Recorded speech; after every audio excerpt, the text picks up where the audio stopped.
I really think this chapter of One Piece was literally pretty intense chapter for me. I mean, like the way how I looked at this chapter and how I read it, etc., was actually pretty cool. And the way how it ended, I'm really looking forward to see how this goes because like things are gonna get really tough from then on. And depending on how it goes, it gotta go. It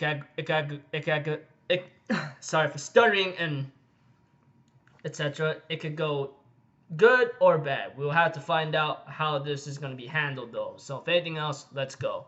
We have to it that it plays at the beginning of the chapter where Pedro is having to give up 50 years of his life, and we see to it that Pedro only has a couple more years to live because he's 27 and he lost 50 years, and therefore he's 77 right now. And right now Pedro's trying to wonder like about back then of what's to come later on. He has a backstory about what Roger told him that time back then when he wanted to accompany him. And Roger tells Pedro like, listen, my time is up right now, but eventually you will have your time to shine. And later on, like when it goes back to the present time or something, we have to it that Pedro says that he will have enough time to do what he has to do. And it plays into the present time when Pedro sacrifices his life. Even Luffy cannot Luffy really screamed out Pedro's name while Carrot cries for Pedro because he literally gave up his life. And I think it should stay that way because Pedro didn't have a long time to live. I mean, even though he might have looked young, his years of life taken away from him just shows that eventually his physical body will wear down.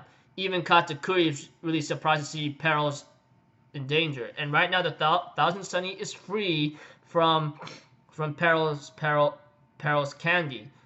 And even Jinbei was really upset to see this, but Pedro's sacrifice must not be in vain.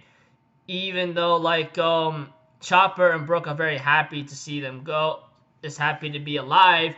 Carrot, on the other hand, wants to go after Pedro, but Nami says, now's not the time. We can't get away right now. We have to take advantage of this. He saved our lives right now, and we have to get out of here. Right now, Luffy tells his men right now, we're getting the hell out of here right now. If we let this go to waste, right now, we won't be able to face Pedro in the future ever again, or even say his name. And we have to it that everybody's getting ready for their escape plan, and Katakuri says, not on my watch. But we have to it that Carrot gets really enraged about this, and while the other ships are firing at the Straw Hat ship, we have to it that Carrot was trying to stop Katakuri from causing any more damage or trouble. But Carrot remembers the time where Pedro told her the same thing that Roger told him. You sooner or later you will have your time to shine. It doesn't matter how strong you do when you become a warrior, you will have your time to shine. Of course, Carrot herself is easily defeated by Katakuri, obviously, because Katakuri is obviously a whole different level compared to what any other enemy that she ever fought, especially when it came to the Jack Pirates, etc.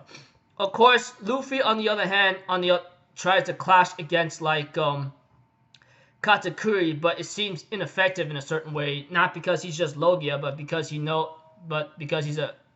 Katakuri knows how to use his fruit very well.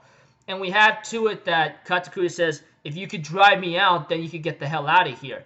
And therefore, we have to it that Luffy used Elephant Gun and grabs Katakuri. And Katakuri compliments Luffy by saying, if you do this, I can't do anything else. And we have to it that Luffy is trying to tell his men to fire a go. And while Big Mom herself, she's chomping on the freaking ship right now, she's holding on to that thing, which is really crazy. We have to it that Big Mom's give me the freaking wedding cake. Where is it? Where is it? Nami was actually surprised to see someone move. She thought it was Pedro, but it was Perro. It looked like he might have lost his arm or something because because we see that his right arm is missing, though we don't really know if that really is the case, but like we'll have to find out eventually. We have to it that that Luffy is trying to get the others to like get going right now, while Luffy grabs Brûlé and ends up telling his crew that he will be back. I promise you. I'm leaving the risk to all of you. And therefore he enters the mirror world while everyone else like use Kudo Bursto and get the hell out of there. While the ship finally flies away out of Big Mom's reach, and I'm pretty sure she'll rampage like a freaking demon, that's for sure. Etc. And she will chase the Straw Hats because like she does have Zeus with her, so she'll just fly across the ocean and go after them. But right now, like without Luffy for the time being, they'll have to learn how to survive on their own until like Sanji comes in with the cake with the help of Pudding and let's see here, what's her name again? Lola's sister. But aside from that, Luffy steps into the mirror world with like Katakuri. And Katakuri compliments him on telling him that he's done well to get him out of there. And therefore Luffy breaks the mirror so they won't go after his crew. And after that, Katakuri and Luffy glare at each other, getting ready to like slaughter each other pretty much, because like this is where like who's gonna be successful. Like will it be Luffy mastering all 3 types of hockey, or will it be the man who knows everything about seeing into the future?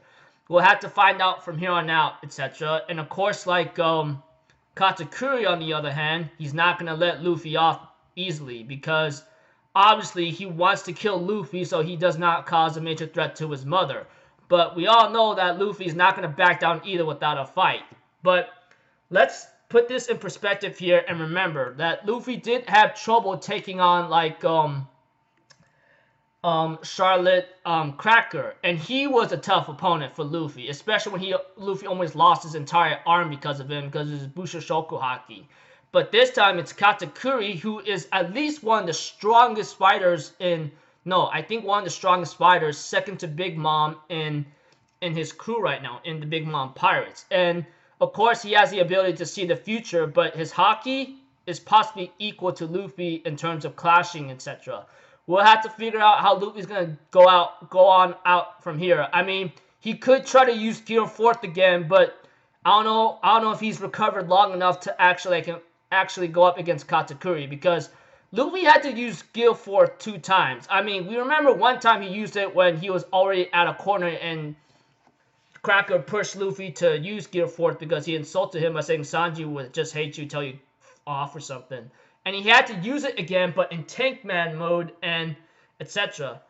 Of course, that was only for a little bit. That gave Luffy the time to defeat Cracker in a certain sense. We all know that. But here on now, if Luffy uses Gear 4th, who knows if he's going to pass out way faster than usual and be an easy killing target. So I'm pretty sure Luffy will have to find out another way. I'm looking forward to next week's chapter, obviously. I mean, like, the setup right there, there's no break next week, because the way how it ended in this cliffhanger literally just got me like, I can't wait another 2 weeks. So until then, I'll see you guys in my next video. So I'm out for Zero, people. Have a good day, and I'll see you guys next time, alright? Peace out. Bye-bye. Toodaloo!